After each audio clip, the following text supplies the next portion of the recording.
Okay, so picture this, a cute little seaside town called Cape Carnage, where the local gardener's compost pile has a surprisingly high body count. Today, we're digging into Bryn Weaver's upcoming dark romantic comedy, Tourist Season, where the romance is, well, just as deadly as the gardening. Yeah, that quote pretty much tells you everything you need to know about the vibe we're dealing with here. This is not your average beach raid, folks. It's a story where the flower beds are hiding some seriously dark secrets, so you might want to buckle up. But before we get into all the gory details, we gotta talk about the buzz. The hype around this book is actually kind of wild, especially because it isn't even officially out yet. So what's got everyone so excited? Well, for starters, look at that number, 4.65 out of 5 stars. That's the book's average rating on Goodreads from people who got early copies. I mean, pulling in a score that high from hundreds of readers before it's even on shelves, that's a huge sign that something special is going on here. Let's just break that down a bit more.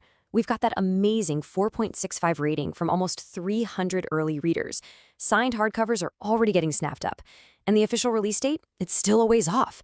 For a book this far out from its publication date, these numbers are absolutely on fire. So what is all this hype really about? Well, it all starts with our two main characters, Harper and Nolan. And you can forget your classic grumpy meet sunshine romance trope. This is grumpy versus grumpy. And oh yeah, both of them are lethally skilled. So on one side you have Harper. She's this fiercely protective gardener who has a very permanent way of dealing with annoying tourists. She composts them. And then on the other side, we have Nolan, a blade expert who's in town on a mission of revenge. The big twist? He thinks Harper is his target, but he's the one who ends up falling for her first, and falling hard. It's a total collision course of suspicion and obsession. The story pretty much rolls out in 3 acts. Act 1 sets the stage. Harper is just quietly tending her lethal garden when Nolan shows up looking for revenge. Act 2, they're kind of forced into this uneasy alliance that quickly spirals into a full-blown obsession. And Act 3? Well, it absolutely delivers on the town's name, with pure carnage and some twists that are just soul-shattering. If you want the super quick TLDR version, this is it right here. The book kicks off with suspicion, then it heats up with some serious spice and tension, and it all ends in an absolute bloodbath. A perfect little journey for a dark rom-com. Now, let's talk about what this book actually feels like to read. It's not just about the plot points, it's about the tone. It somehow manages to balance this razor-sharp, dark humor with genuinely steamy tension and some really shocking twists. It's quite a mix.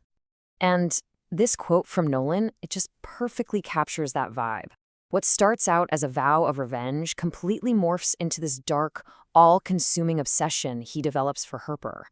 It really shows you how the book takes classic romance tropes and just twists them into something much, much darker. And it really seems like this blend works for people. The reviewer we're sourcing gave it a super strong 4 out of 5 stars, even calling it bloody brilliant. So that's high praise for sure, though they did mention it's not absolutely perfect.